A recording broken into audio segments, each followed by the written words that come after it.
Franklin County Commissioners meeting, November 6, 2018. Good morning. Welcome to the weekly meeting of the Franklin County Board of Commissioners. Today is Tuesday, November 6, 2018. All three commissioners are here. Commissioner Miller, Commissioner Cook, myself, Commissioner Beck, along with County Administrator Keith Johnson. This time we'll formally call the meeting to order, and I ask you to join me in the pledge. I pledge allegiance to the flag of the United States of America and to the republic for which it stands, one nation, under God, indivisible, with liberty and justice for all.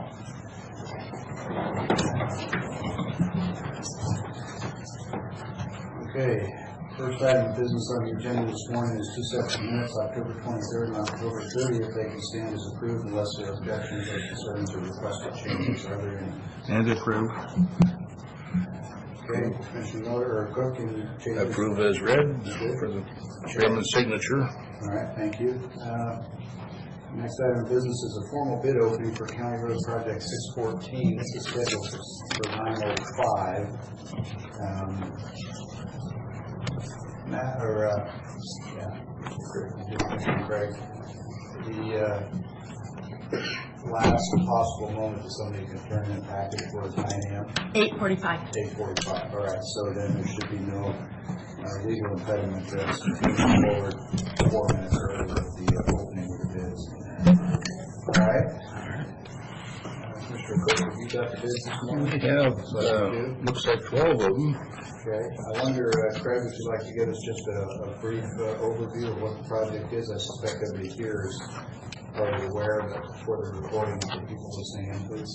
Yes, this is for the replacement of the Taylor Flats Bridge, number 903-3.46, about 3.5 miles outside of Pasco. It is a functionally obsolete bridge that's very narrow. We obtained funding through FHWA and a couple other grants, pardon? And the state. And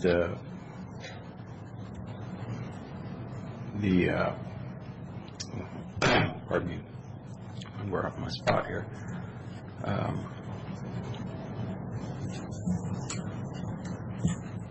We estimated the total cost of the project to be about $1,172,803. That includes preliminary engineering and consulting. Okay. So this is county bridge on county road. How much is county money? Zero, except for some in preliminary. Zero Yeah. for construction, except there was some preliminary because that second grant doesn't kick in until construction. Okay. But yes, we got some RAP funding to cover our match. By the way. Yeah. I didn't know you were coming up and you break that down. Yeah. Right. What was the estimate, engineer's estimate? Oh, There you go. engineer's estimate is $796,343. Thank you. Are we ready? I think we are. Just wanted to get into the record. You guys managed to do this all through federal, state, and grant monies, which is wonderful. It saves the people of Franklin County a lot of money. Get on. Ready to go. All right, our first on the list here is from Harry Johnson Plumbing and Excavation from Walla Walla. Take it out. Okay.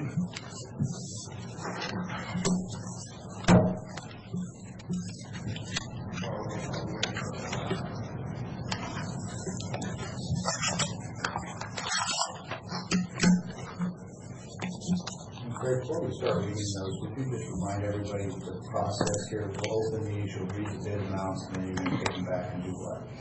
We'll confirm that the bids are responsive and that the contractors are certified, and then we will come back to the board at a future date with a recommendation as to who the low bidder. Just for clarification, responsive means? That they're bonded, that they're not on the federal disbarment list, and that's and we know that because you've explained that to us. And there's a lot of people listening, and I'm trying to help people have a better understanding of what business is happening. So thank you.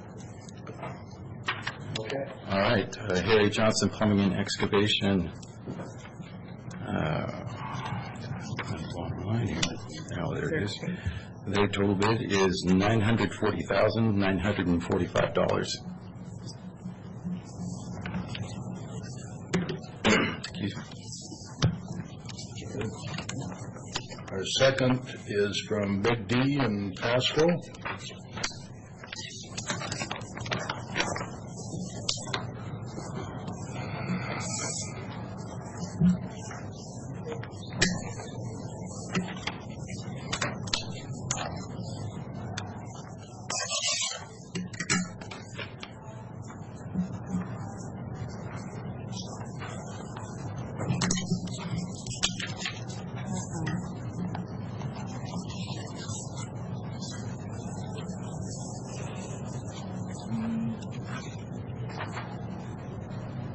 They didn't have any names.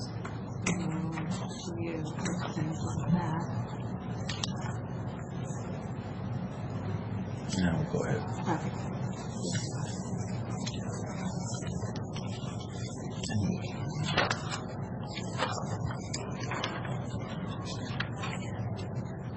This is Big D's.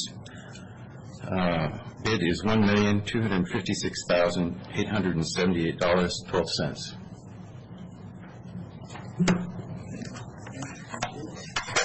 Number 3 is Masana from Gig Harbor. It's Masana, M-A-S-S-A-N-A, Incorporated from Gig Harbor.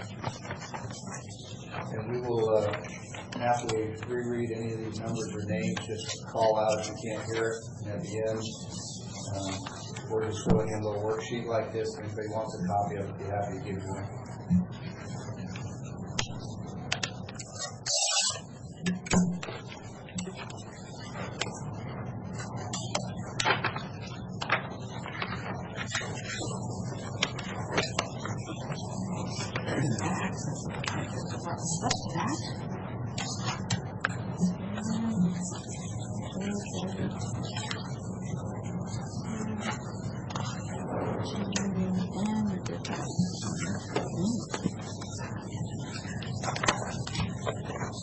What's that?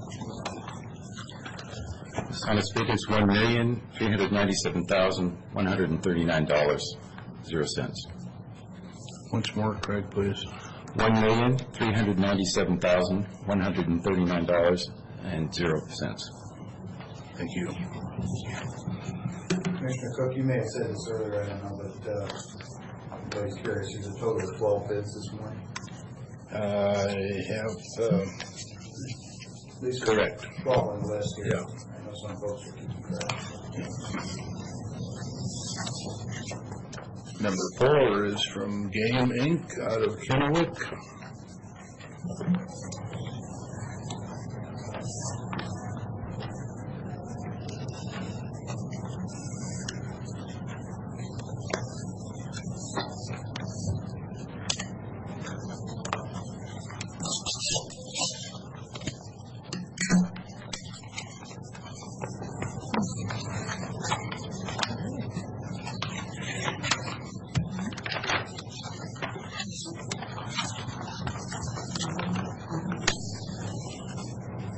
Let me see about the collusion.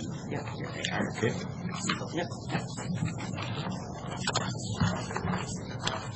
Game Incorporated's bid is $1,032,213.10. Read that again, please. $1,032,213.10. Thank you.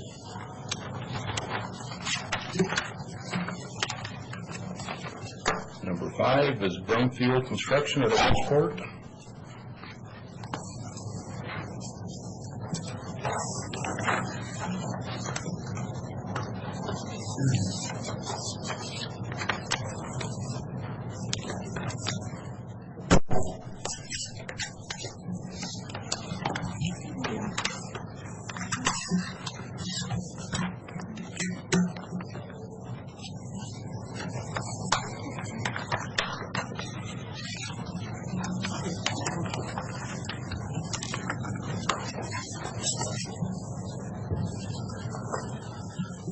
Brumfield Construction's bid is $1,054,991.00.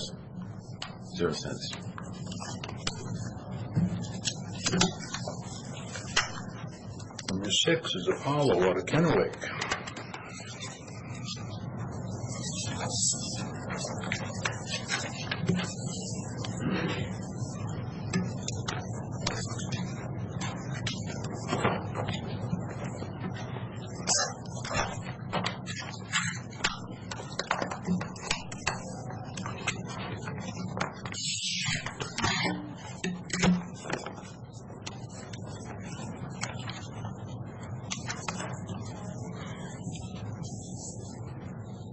Apollo Incorporated's bid, $949,932.25. Number 7 is Cascade Bridge out of Vancouver, Washington.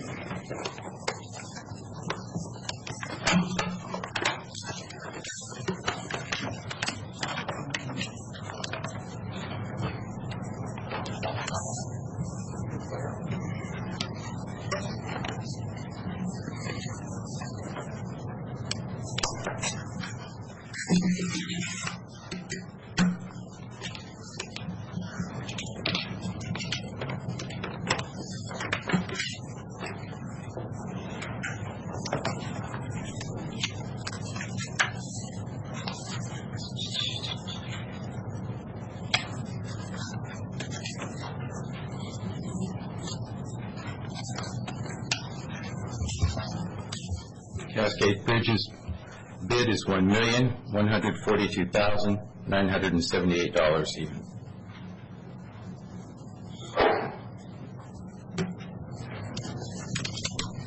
Number 8 is Degerstrom from Spokane Valley.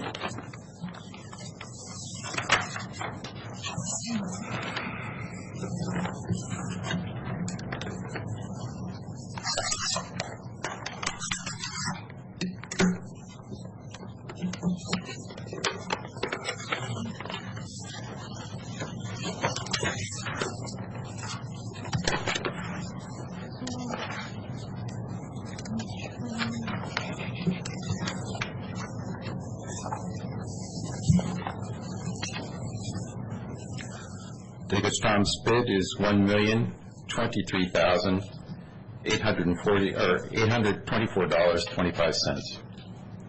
$1,023,824.25. Number 9 is Pacific Civil and Infrastructure out of Sumner, Washington.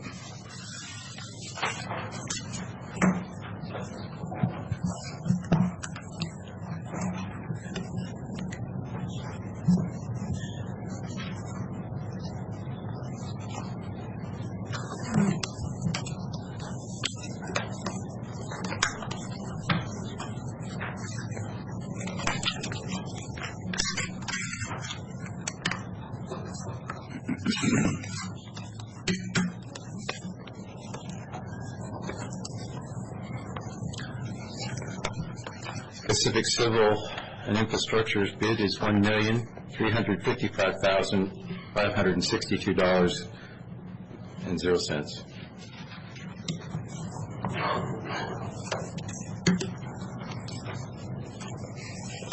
Number 10 is Ronald Nelson Construction from Walla Walla.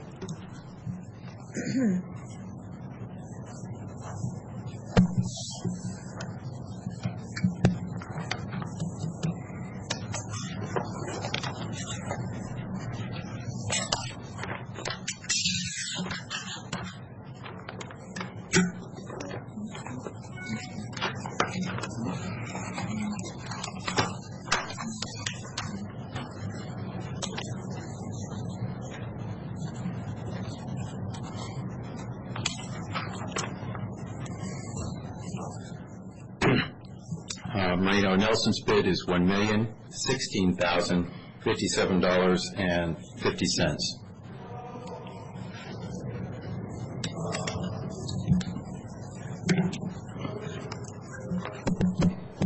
Number 11 is Rotsky's from Vancouver. Washington.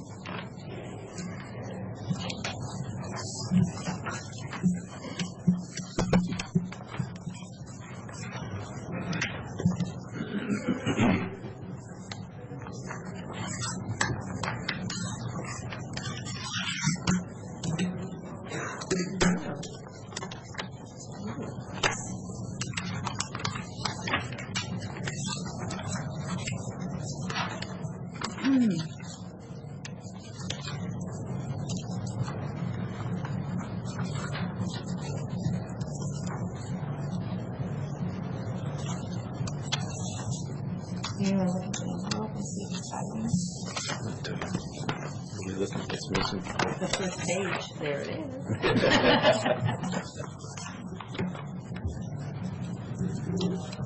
There you go. Okay. Who's this? Rochke. Rochke. Rochke Incorporated's bid is $880,871.50.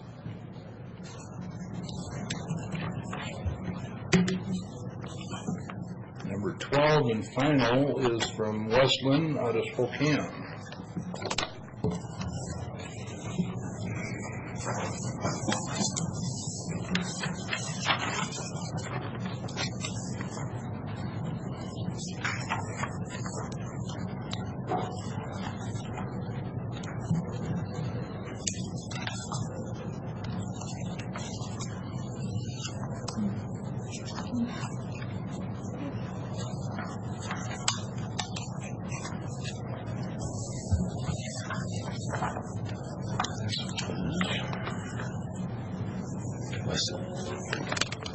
Westland's bid is $1,086,376.37.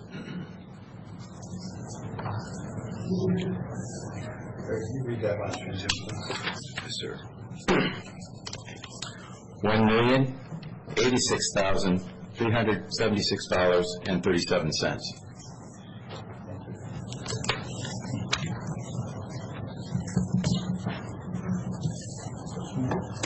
Follow?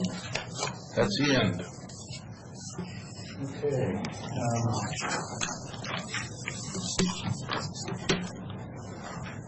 Craig, you'll now take these back, as you said, and evaluate them, make sure that all the documentation is there, they are in fact responsible bidders, and we're ready to go. Any comments from the commissioners? I just have one, but I'm open for Commissioner Cook. No, it looks like we have an apparent, but until they have a chance to do your due diligence, you'll be back next week with it? You don't have a commissioners meeting next Right. week. You can, Yeah, we'll be back. We're gone, yeah. Yeah. So you got 2 weeks. yeah. Engineer bid was a little lower. How do you figure that engineer bid? I heard last week that there had been a significant increase in construction materials. Yeah. So that's where I think most of So you it. think that's the difference? I suspect that's what it is, yes. And the total cost was $1,702,000, is that right? Yes, that's correct. That includes preliminary engineering design costs, consultant. Thank you. So I wasn't aware of the material cost increase, but I was going to observe that when the economy was not doing nearly so well a few years ago, we routinely saw bids that were below the engineer's estimate. And now the economy is booming and bids are coming in. There's apparently a lot of work for people to do and the bids are coming in higher. I don't think that should be a surprise to anybody. It's an interesting observation. I think your engineering estimates have been pretty consistent. And it's just an observation. Every once in a while we end up being low, but we try. Strong economy is a big part of these bids, I believe. That and material costs apparently. Anyway, so we'll see you in 2 weeks. All right. And am I right that the apparent low bidder is Rochke Incorporated Vancouver? That's correct. $80,871.50. Correct. Thank you very much. Mr. Chairman, Yes, sir. if I may, Of course. Sorry, it's not my jacket on, I apologize for that. It's fine. We've got jackets on. We know that it was in the read ahead, but I think it's worth mentioning again that we are gonna have to close Taylor Flats, and that's gonna be approximately from January through April. Unfortunately, it's unavoidable, but we're gonna do everything we can to get out the notification, let everybody know about the road closure and the detour, so just felt it was important to do that.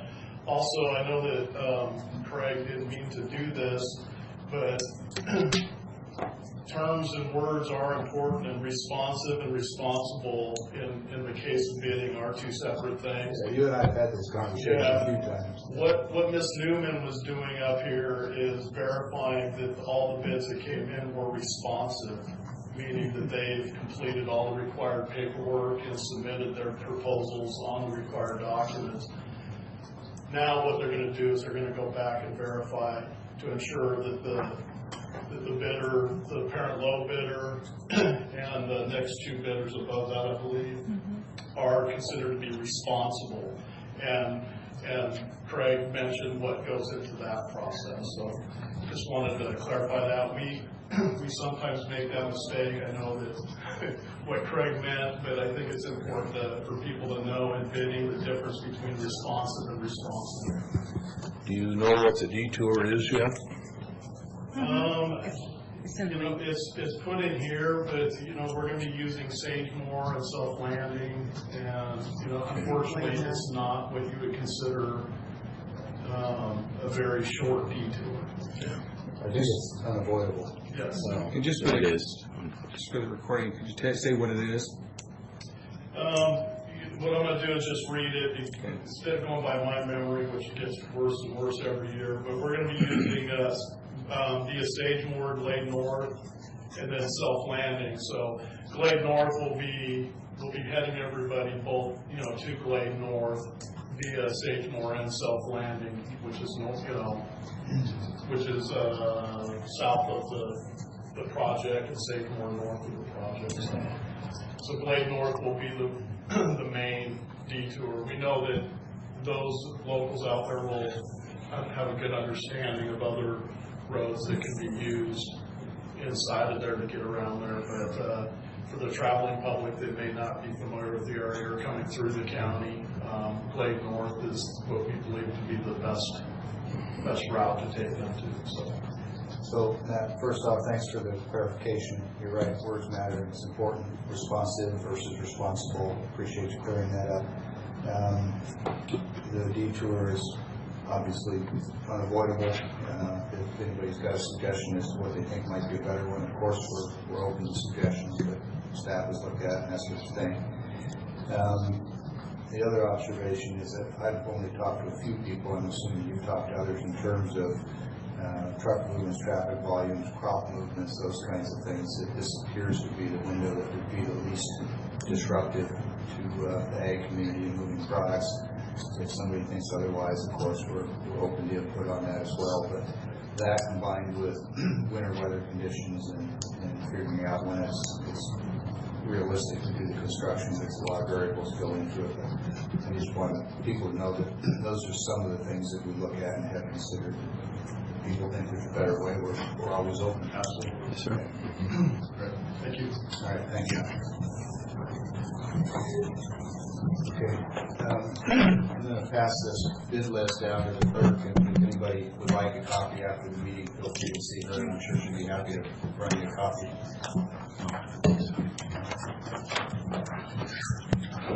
All right, next item on the agenda this morning is public comment. This is the first of two opportunities, as we do in all of our meetings, for anyone who wishes to speak to the board on anything related to county business. Good morning. Good morning, how are you? We're good, thanks. How are Good, things over on the neighborhood? Well, that's what I'm here to find out. Okay. I think I was here last time, about 3 months ago, and I was told that Matt was going to get some data for that road 3 months into the putting in of the signs themselves. I don't recall the date that the signs went in. What was that? I think about March or April, something like that. So now it's We should in have 7 months. We should have plenty of data. Absolutely plenty. Matt, how are we doing on that? I was just talking to Mr. Erdman. Of course, the Council of Governments does the traffic count, and they do an amazing job on all the major minor collectors in the in what they call the urban transportation area.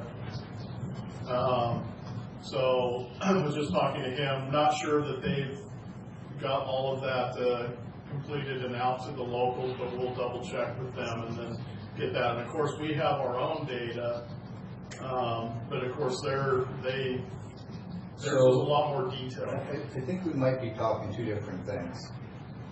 You're talking data from the electronic signs. Well, I don't know how they collect that. I don't know if they collect it from the box themselves, or like you mentioned last time, you were gonna put up some strips to collect the data from that. Right. And that was, like I said, that was 3 months ago, and it still hasn't been done. I think those collect data on traffic volume. Matt, they can also be set to register speeds as well, right? Yeah, they do speeds as well as also vehicle types. Would you mind getting with the gentleman right after the meeting and seeing what we can do to expedite getting that? Because we did promise that we thought about 3 months we'd have the data, so. Yeah. Okay, I appreciate it. Like I said, we're waiting on Council of Governments, and we'll see where they're at with it. They're kind of disruptive at this point, so bear with them. We know, yeah. Yeah, Because the speeds out there are ramping up again. They're ramping up again. Now that people got used to those things, and we don't need to slow down here. well, your sheriff is in the audience today too, so I'm I sure know that, I'm he'll quite say what's aware of that. Well, for lack of better terms, it would be nice to get the deputies out there at these crucial times. These speeders are coming through there in the AM between 6:30 and 8:30 and 8 hard, and then they're coming through there very hard in the afternoon, anywhere from 3:30 to 5:30. And I mean, when I say hard, I mean hard. Yeah. They don't care. They really don't. Well, we care, the board cares, and I want to be careful how I say this, because I don't want it to be misconstrued as somehow avoiding the issue, because we're not. But law enforcement belongs to the sheriff. We don't tell him when, where, and how, but as a constituent, I know he's open to your feedback, so I recommend that conversation. I know you've spoken before. Yeah. Matt, if you would get on that data as soon as you can, I would appreciate that. And if you don't get the data, what's today, Tuesday? If you don't get that by the end of the week, just call me. I'll get it for you. I appreciate your time. Thanks. All right, any other public comment at this time? We'll have another opportunity in a few minutes. Okay, moving on to office business. Payroll rosters and warrants, do we have those today? We do have a couple of them, fund expenditures, 11 miscellaneous items, auditor, O&M, jail commissary, solid waste, etc. The bottom line of those 11 items is $341,719.45. And Keith has checked them, and Mr. Beaton approved and was audited by Rosa Gomez. All right, I will second that motion. Okay, and a motion and a second for approval of fund expenditures as presented. Any comments, questions? All in favor, please say aye. Aye. Second and final this morning is fund expenditures for county roads payroll and motor vehicle payroll. Bottom line of those two items is $110,010.42. Marshall second the motion. Motion second for approval of county roads and motor vehicles as presented. Comments, questions? All in favor? Aye. Those are approved as well. Okay, it brings us to the consent agenda. There are 4 items on consent for today. I'm just doing a final review. I know we've all looked at these a few times. The item that wishes to pull for separate consideration. Being not hearing any, I entertain a motion for approval as presented, please. I'll move that we approve the consent agenda 1 through 4. I I would second. Okay, motion second for approval of consent agenda as presented with 4 items. Comments or questions? All in favor, please say aye. Aye. Aye. Consent agenda is approved as presented. There's only 4 of them. It's okay. How about we sign these now? Yep. Good idea.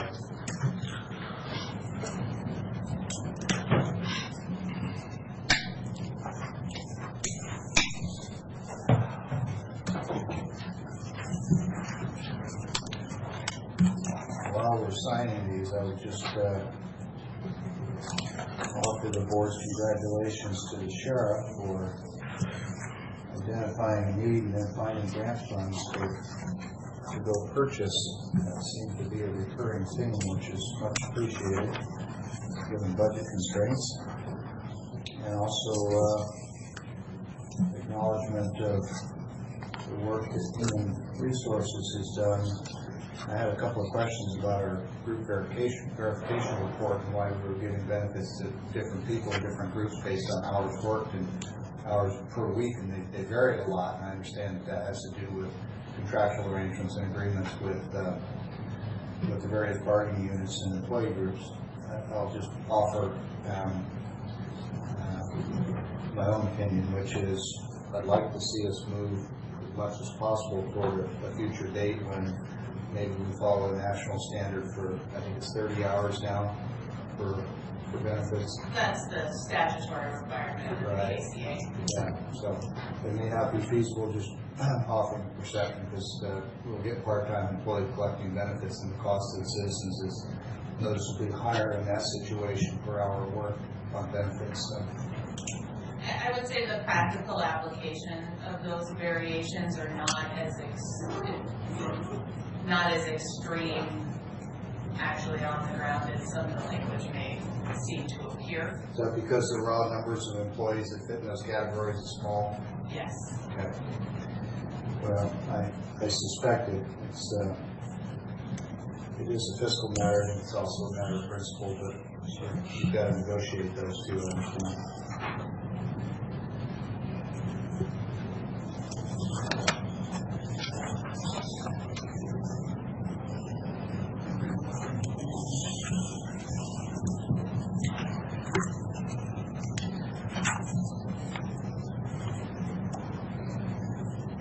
Lastly, I would encourage any of the commissioners who are available to go to the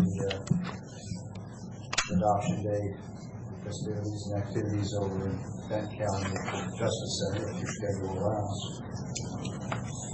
Okay, next item, office businesses. Looks like we have one here, discuss signature of warrants for the 13th. Most of us, or the majority of us, will be at the Washington State Association of Counties annual conference and meeting.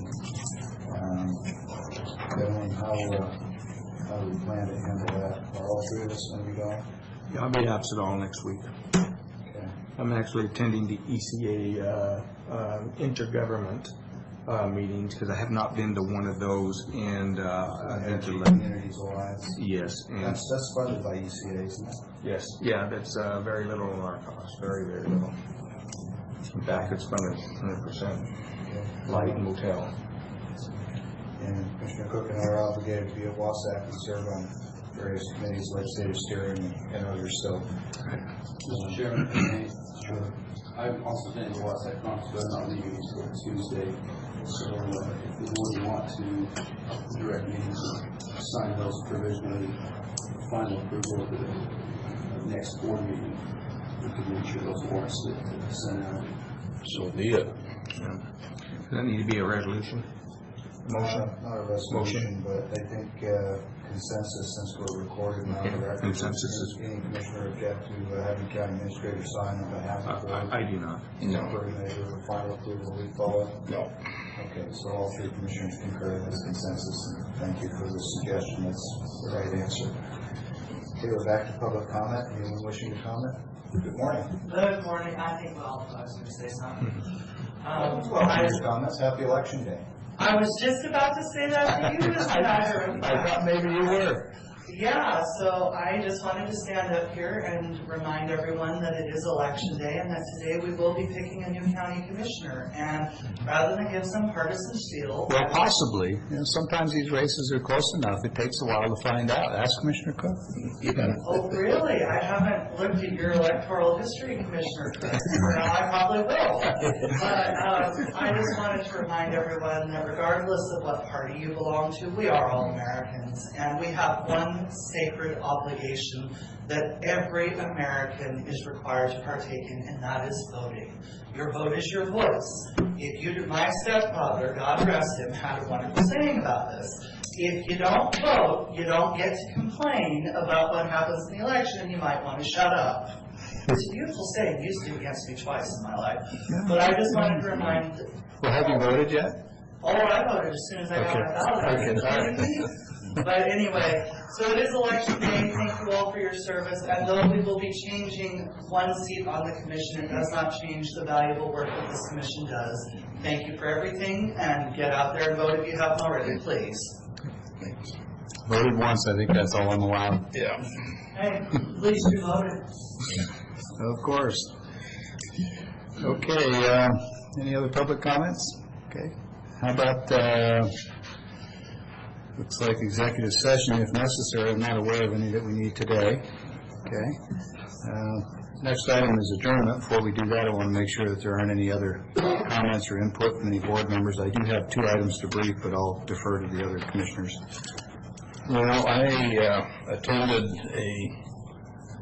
I don't know what you'd want to call it, but the State Parks Commission. Was that the Washington State Recreation Committee meeting in Columbus? Correct. Oh, yeah. And it was a good presentation, and it talked about Palouse Falls, Lions Ferry, and the down near Dayton, there's a trail there. So, of course, being in Washtuckna, the Palouse Falls and Lions Ferry were the key input, and basically what they did use was sticky notes, and you wrote your comment. Instead of having to get up and talk about it, you wrote your comment and put it on the different portions of Palouse Falls or Lions Ferry as to what their constituents are interested in seeing, camping or, just day parks or, all the above. So they're taking these items last night, and there's a meeting in Dayton tonight, and they'll take them back to the commission,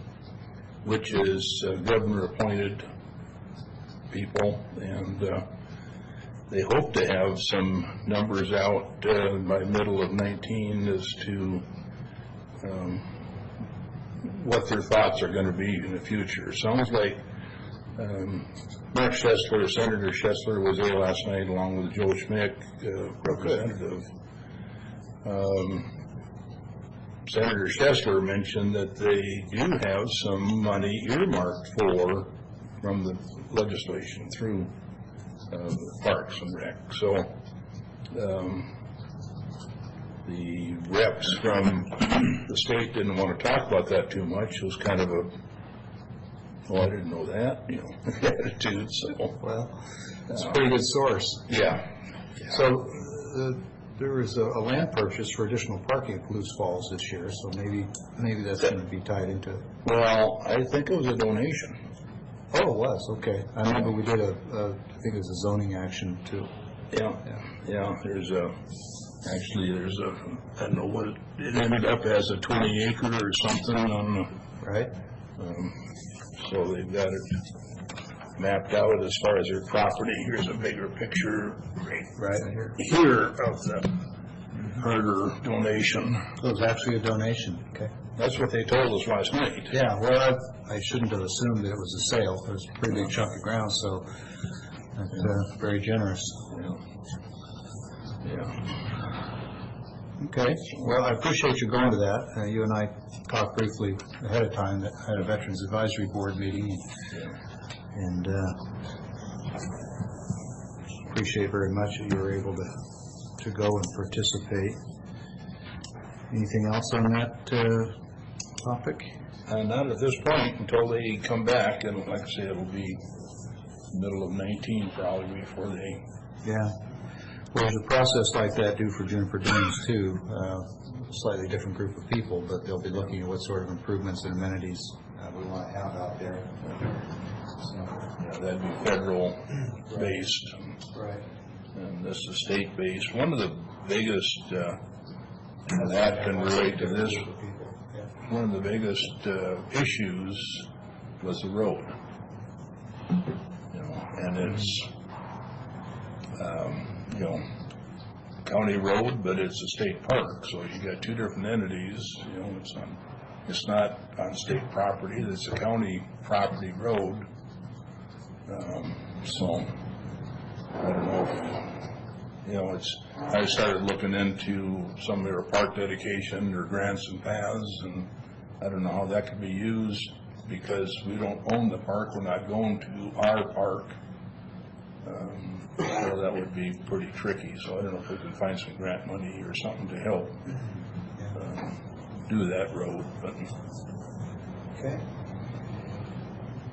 that's all on that. Like I say, we'll be out to Wasack early part of next week, and then I'll be at the Transportation Improvement Board latter part of next week, so I'll be out for the week.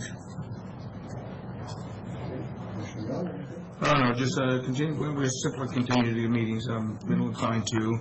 Last week, of course, was transit, and the discussion was about taxi. I'm chairman of the operations and maintenance, and the discussion was the taxi that had quit right in midnight, given a couple hours, and how they solved that problem, which went fairly smoothly. Work source, nothing exact, but that was there, and they have a quarterly meeting in a executive meeting, monthly executive meeting at the same time, and then also the annual Columbia Development League meeting, which was really actually pretty darn interesting this time, and went to that. Just some good discussions, good speakers there, and that was all day long, Thursday, I believe. And let's see, I think that's all I can think of at this point.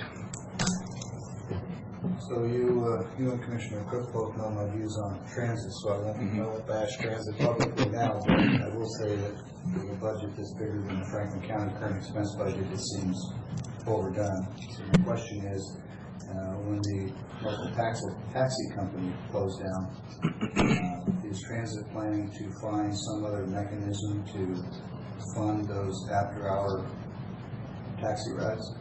Well, yeah, they had set up some things, and I'm not exactly, there was, they had used some buses, they had done some things to get people to work that would discuss, and to be honest with you, I'm not really a fan of of transit either. It's elected, it's been voted in, and we need two commissioners, and I'm on it, and, so I just do my due diligence of what I can there, and try to oppose anything, as you know how that works, not very well, but, they had made sure, called everybody, the students and everybody, made sure that everybody got to where they needed to, the workers, for some of the big projects out here. So that's how they solved it. But Arca Tri-City stepped up somewhat and used some of their van pool vehicles, some of the, like the cancer center and so on. So I'm just curious if there's clients of transit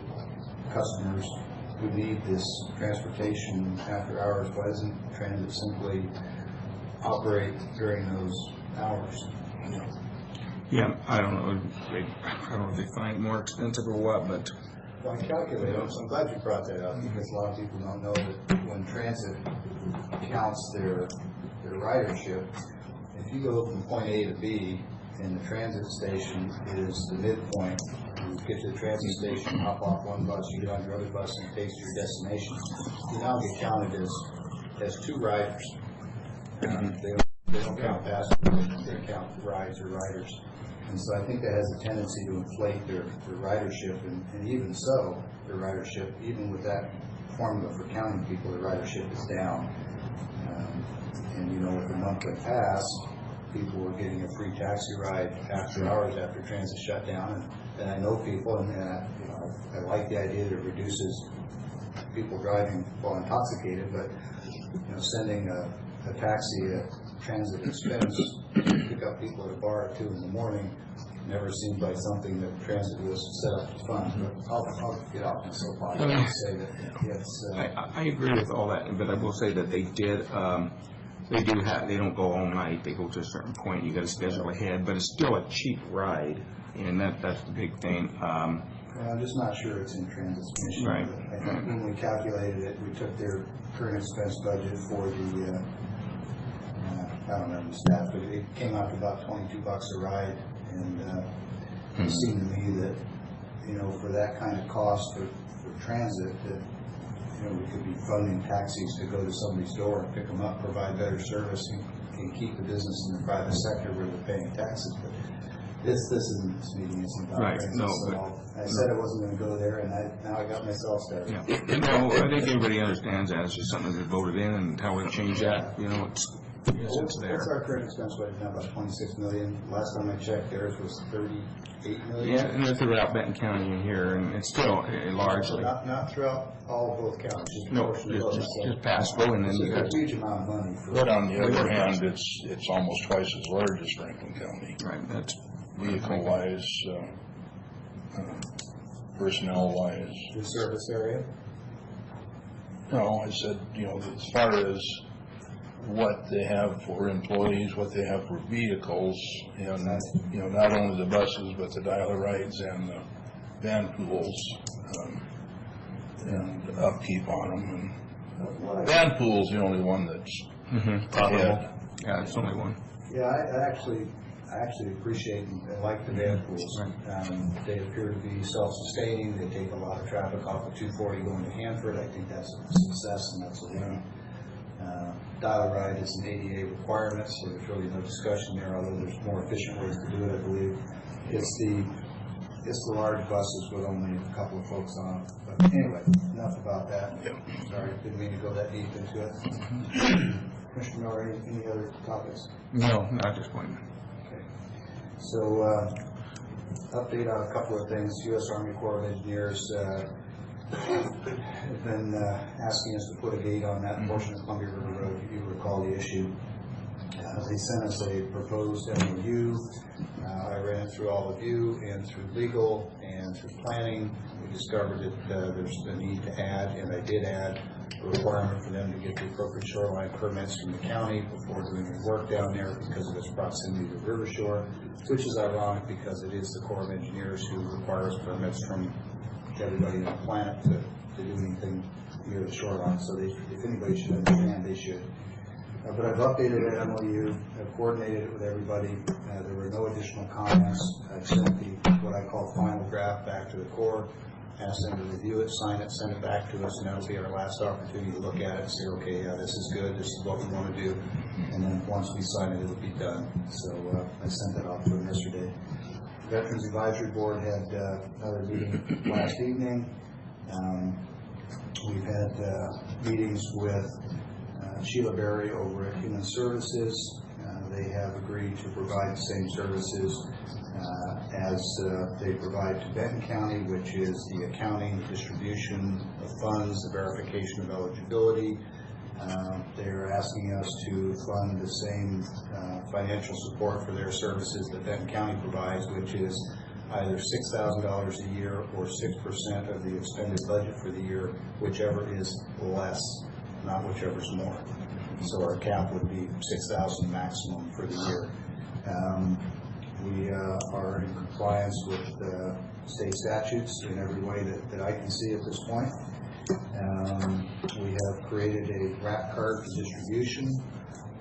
Tim Anderson and Tom Westerman from the Auditor's Office have met with our Veterans Advisory Board members and with Sheila Berry. They have concurred that the process that we're using is good. They support using Human Services in its function. The only remaining questions are going to be this board signing a formal resolution essentially engaging or hiring Human Services. You'll have that at our next meeting to approve.